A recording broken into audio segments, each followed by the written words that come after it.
Então vamos ter aqui um momento de entrevista e não de apresentação. Falava-se há bocadinho, a Carla Martins falava das coincidências. Eu estava a lembrar-me de facto hoje é um dia de grandes coincidências, porque lembro-me de uma frase do ex-ministro da Cultura de Cabo Verde, que é escritor e músico, Mário Lúcio, que diz que a coincidência é o único Deus vivo. Enfim, não sei se concordo com a afirmação toda, mas pelo menos da felicidade das coincidências, enfim, tive que me ausentar um bocadinho de manhã, porque fui a uma homenagem que teve lugar hoje ao meu pai e hoje à tarde estou numa homenagem à minha mãe científica. E, portanto, e era isto que gostava de lhe dizer, é um prazer enorme para mim, uma honra ter podido trabalhar consigo e privar consigo e ter acontecido neste dia.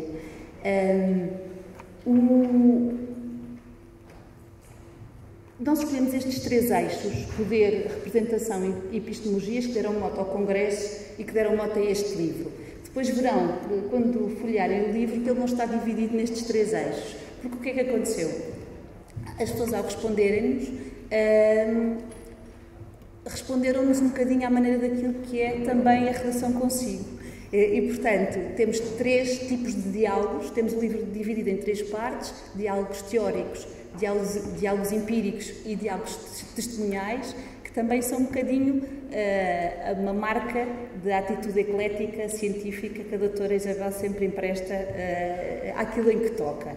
Pronto, então começava um bocadinho por voltar atrás e do seu percurso académico. Começa com uma licenciatura em História na Universidade de Lisboa, depois mestrado em São Paulo, doutoramento em São Paulo, enfim, nestas andanças atlânticas de um lado para o outro, para depois vir finalmente trabalhar e começa como professora na Universidade Lusófona e estabelece-se em Coimbra em 2002, ano em que nos conhecemos e que esta maternidade científica começa, porque a doutora Isabel me desafiou, eu era aluna de mestrado, para integrar um projeto de investigação sobre a representação das minorias étnicas na imprensa e mudou totalmente a minha vida. Eu acho que a doutora Isabel tem este condão de mudar a vida das pessoas quando lhes toca, não é? E, portanto, acho que muitos dos nossos percursos foram influenciados por essa capacidade de nos tocar.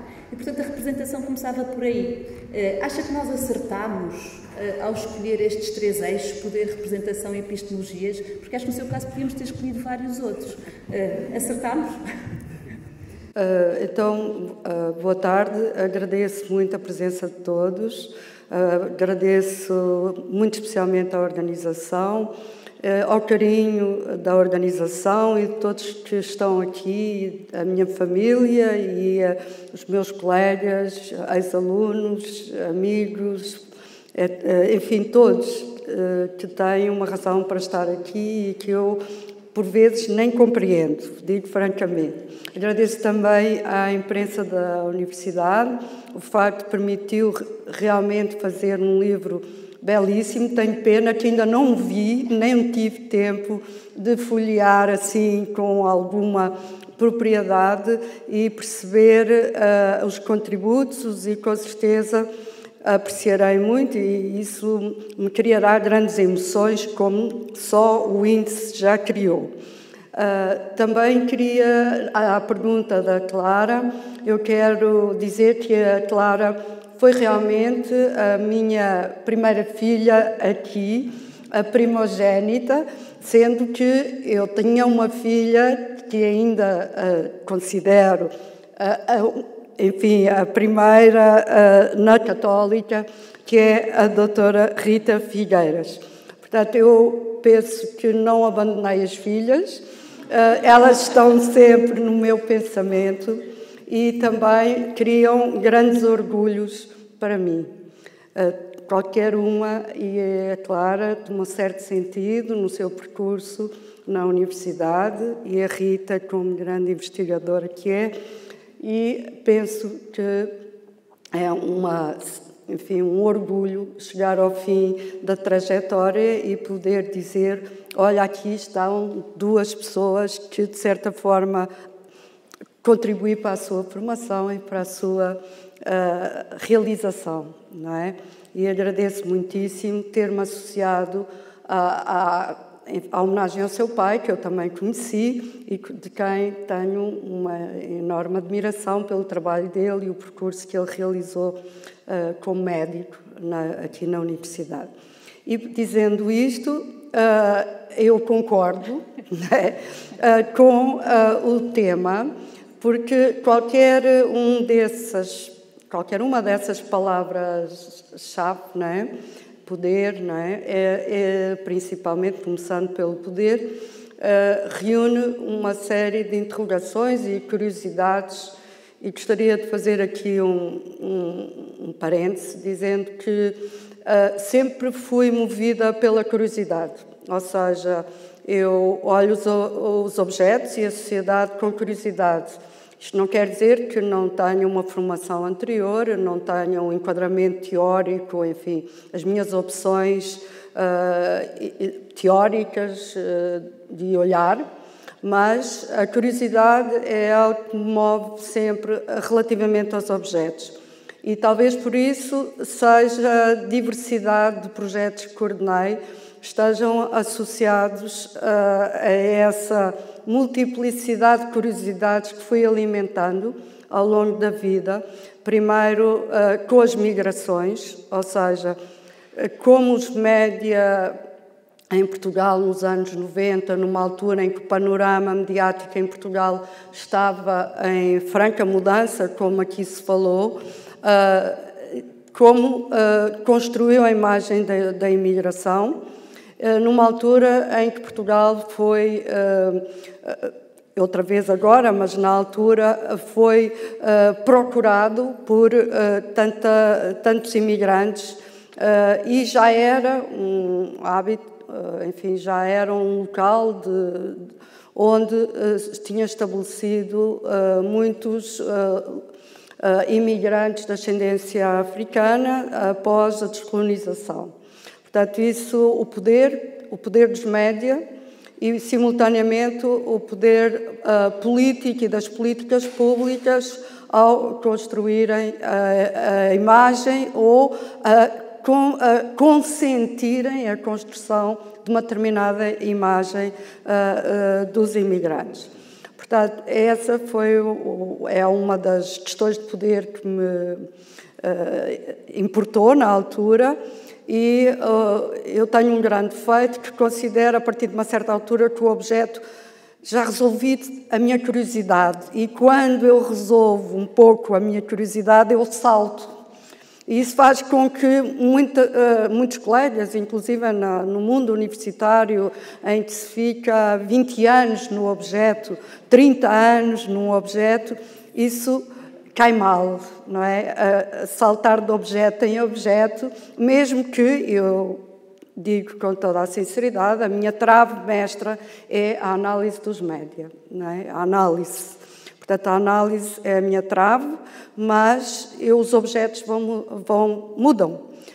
Os migrantes, a comunicação política, o poder político, não é? Como se constrói o poder político, e como os políticos constroem o seu poder através dos média, é a seguir um outro objeto. Se me permite, é muito óbvio para quem trabalha consigo de perto esta questão da curiosidade. E nota-se quando está a assistir a uma conferência, enfim, está permanentemente atenta e com vontade de aprender, o que é absolutamente notável. Eu lembro-me quando estava a fazer a tese de doutoramento, que estava a certa altura empancada completamente, não conseguia avançar, e a doutora Isabel é que avançou para uma coisa absolutamente inovadora, que era, e os blogs, que era uma coisa que na altura era muito inovadora. Eu sei que agora é tão século XX, mas na altura era uma coisa bastante inovadora, e a doutora Isabel, com essa curiosidade também de ver como é que o discurso estava a ser construído nos blogs, abriu ali uma direção nova, e isso foi muito interessante. Mas eu acho que, além da curiosidade, há outra marca profunda no seu trabalho, que é a ideia de uma investigação para a ação, de poder mudar alguma coisa com o trabalho de investigação que desenvolve.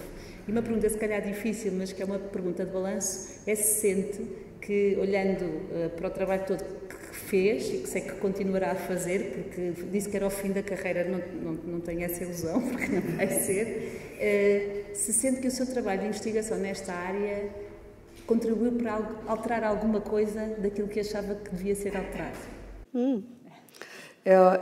enfim, é uma pergunta difícil e, simultaneamente, exige que eu me autoavalio no sentido de dizer eu fiz isto e aquilo. E eu não gosto muito de me colocar nessa situação. Eu acho que na questão das migrações, e por uma conjuntura muito favorável, a Clara, o padre Vaz Pinto, António Vaz Pinto e o Rui Marques, não é? Tivemos um papel importante nesse momento. E acho que foi muito importante não só a figura do Rui Marques, como o papel do padre António Vaz Pinto, pelo facto de eles conhecerem por dentro pessoas dos média e conseguirem colocar como conselhos quase pessoais e de confessionário, se eu posso dizer assim, a determinadas redações de grandes meios de comunicação que era necessário mudar a forma de tratar os migrantes.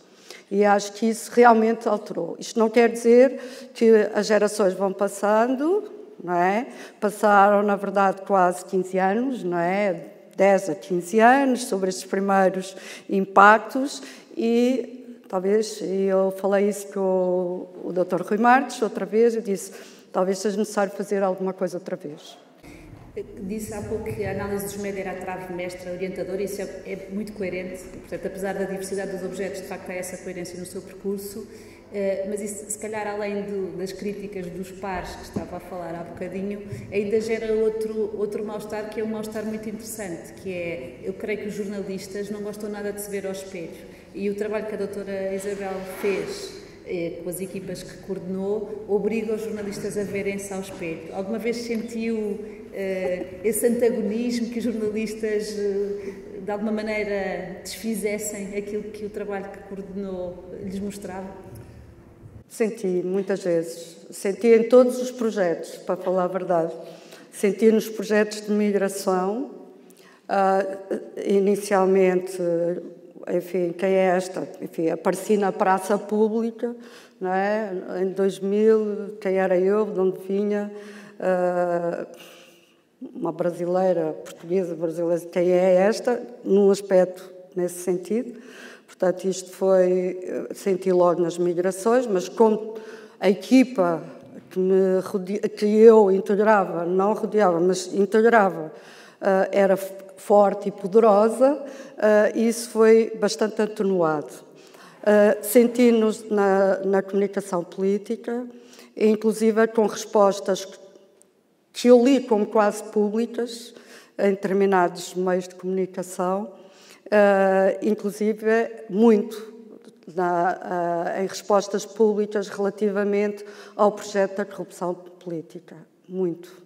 E nessa altura, é evidente, como a equipa era investigadores, estávamos mais frágeis perante os média, porque a resposta, não tínhamos resposta, os trabalhos realizados ao nível académico, e já havia muitos trabalhos, o campo já se tinha expandido muito e, por isso, tornava-se muito mais difícil a interação. Portanto, eu penso que, apesar de termos jornalistas na academia, os jornalistas que vêm para a academia, eles acabam por se desvincular dos média e, a partir de certa altura, o diálogo já não é possível e somos os outros, muitas vezes concorrentes, não é? Em revelar determinadas, a descascar o que se passa por dentro, e nessa forma de descascar há constrangimentos, não é? E digo francamente que o projeto de corrupção política foi aquele que eu senti mais entraves. Nesse descascanço, não é? Nessas descobertas que foi fazendo durante estes projetos de análise dos média, o que é que mais a surpreendeu encontrar? Que resultados é que foram mais surpreendentes? Não é? Porque eu sei, não é, como qualquer investigador sério, que não parte para os projetos com uma ideia pré-concebida sobre os resultados que vai encontrar. Não é? Às vezes não é bem assim que acontece, mas no seu caso eu sei que é. O que é que foi mais surpreendente encontrar? O que é que não estava à espera? Ou foi sempre tudo mais ou menos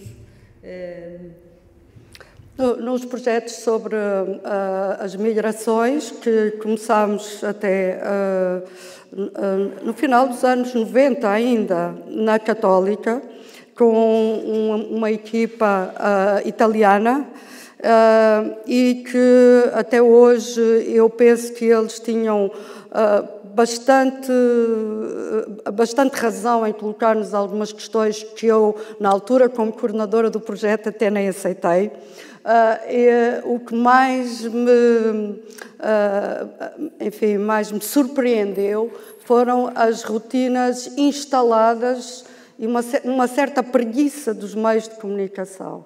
Portanto, as rotinas eram superiores à possibilidade de ver os objetos a construir-se, ou as realidades a surgirem, se é que eu posso dizer isso. A questão da rotina constrangeu-me muito, porque pensei sempre, numa certa ingenuidade dos anos 90, que fosse que o jornalista estivesse aberto para reportar as realidades, e percebi que as rotinas já estavam muito instaladas, que os meios eram grandes máquinas, e isso foi uma surpresa na altura. Com esta mudança que foi observando, né, de décadas de análise dos média, como é que olha? Falava-se um bocadinho no painel anterior sobre como as questões na verdade são as mesmas, não é? E já são estudadas há muito tempo, mas vê alguma coisa que seja radicalmente diferente no ambiente digital e nesta migração? Vê alguma coisa que, olha, isto aqui não havia há 20 anos, isto não existia há 30, ou acha que são os mesmos problemas com novas roupagens? Eu acho que há as duas coisas, mas pessoalmente eu considero que o facto de nem a nossa área como um todo, o jornalista e nós enquanto investigadores, dominarmos muito pouco o digital, dominamos pouco, podemos utilizar, mas temos pouca alfabetização relativamente, por exemplo, à programação. Não é? E o facto de sermos quase analfabetos, sabemos até mais ou menos como aquilo funciona, mas não conseguimos reverter esse processo para dentro das nossas investigações, e isso cria-nos grandes fragilidades. Eu vejo isso para além do que está a acontecer, que é os impedimentos de chegar a dados. Ou seja, nós vamos ter grandes dificuldades a chegar a dados cada vez mais. Ou seja, como é que vamos analisar conteúdos no WhatsApp, conteúdos de Facebook, conteúdos das redes, os softwares capazes de agrupar essas informações, ou nós não dominamos, ou eles existem e são muito caros, ou há uma série de problemas que tende a distanciar e a minimizar a nossa investigação tal como a fizemos agora. E eu penso que temos que reorganizar equipas. Nas equipas vamos ter que ter informáticos, programadores, que também sejam sensíveis à área da comunicação. E, simultaneamente, vamos ter pessoas que tenham conhecimentos holísticos, porque caso não haja investigadores com conhecimento holístico, nós ficamos, centrados numa pequena grão de areia. Falava-se há bocadinho também, eu acho que o painel anterior foi muito provocador de pensamentos, e um bocadinho o que está a dizer, e voltando à ideia de que se calhar tem que haver várias áreas científicas aglutinadas a tão famigerada interdisciplinaridade ou multidisciplinaridade, que é só um jargão para na verdade, constituirmos equipas mais ou menos sempre iguais umas às outras. Mas pronto, se calhar é uma resposta a esses desafios. Vamos sair um bocadinho da análise dos média para fazer uma pergunta. Gosta mais de ver um bom episódio de uma telenovela ou de assistir a uma boa grande reportagem? Bom, eu hoje em dia não consigo mais ver telenovela. Posso confessar agora abertamente. Se tivesse aqui a professora Imaculada Vassalo Lopes, ela ficaria muito triste comigo, mas na verdade não consigo. Posso ver uma boa série, mas telenovelas já não consigo.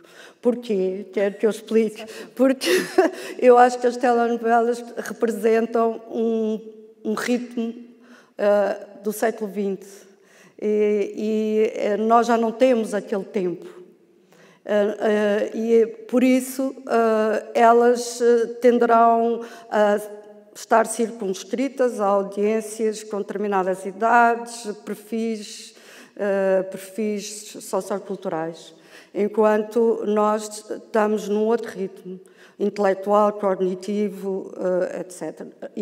Mas todos os conhecimentos, como dizia aqui a professora Estrela, estamos cada vez a conhecer mais através da ficção televisiva, digamos, ou ficção, de uma maneira geral, mas não com os ritmos que tinham uma telenovela. Como é que um género ficcional como a telenovela não se está a adaptar?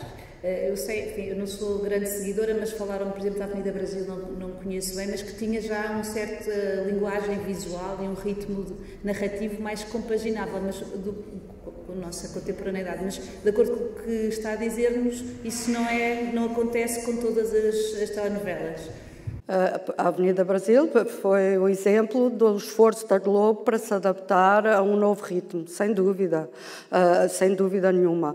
Mas continua a ter o problema do episódio, do gancho do episódio, etc, etc. Portanto, quando nós vemos uma série, nós temos diferentes plots, não é? A acontecer, os ganchos são internos, elas são fluidas, elas deslizam, e, portanto, elas têm mais um ritmo da contemporaneidade, introduzindo caracteres, não é? Caráter, como se diz em inglês, não é? Personagens que elas transmitem essa efemeridade, essa complexidade que na telenovela já é mais difícil no padrão que nós conhecemos e que as televisões portuguesas de certa forma reproduzem, que é o padrão Globo, que é um bom padrão, mas é um padrão que teve um período específico. Portanto, imagina agora, se tivesse financiamento ilimitado para fazer a investigação que quisesse, não ia outra vez para os registros ficcionais. O que é que escolhia como objeto de investigação? Imagina que não havia nenhum constrangimento de equipas, de financiamento, como se dizia, as utopias, não é? As utopias são coisas valiosas. Claro, isso é um grande problema, porque eu tenho várias propostas na cabeça e, neste momento, pois eu acho que a minha questão ficaria mesmo à volta das questões da democracia e da análise dos digitais na democracia. Ficaria aí, sim. Porque penso que isso é fundamental para aquele processo, não quero ser pessimista, mas o processo que estamos a viver no mundo inteiro, não é só na Europa, que é um certo pôr em causa a democracia através de dois momentos simultâneos. A que, enfim, se eu tenho alguma validade teórica, chamaria de desglobalização, que está ligada aos chamados, já foram falados aqui, populismos, autoritarismos, etc., e que estão embedded, não é, no neocapitalismo. E, por outro lado, há outro processo que está em simultâneo e que nós mesmo na academia estamos discutindo esse processo e que utilizamos todo esse arcabouço teórico e conceptual como uma libertação, mas também traz grandes riscos internos, que é a questão do pós-colonialismo. Então, eu ficaria, através dos meios digitais, trabalhar com essas questões.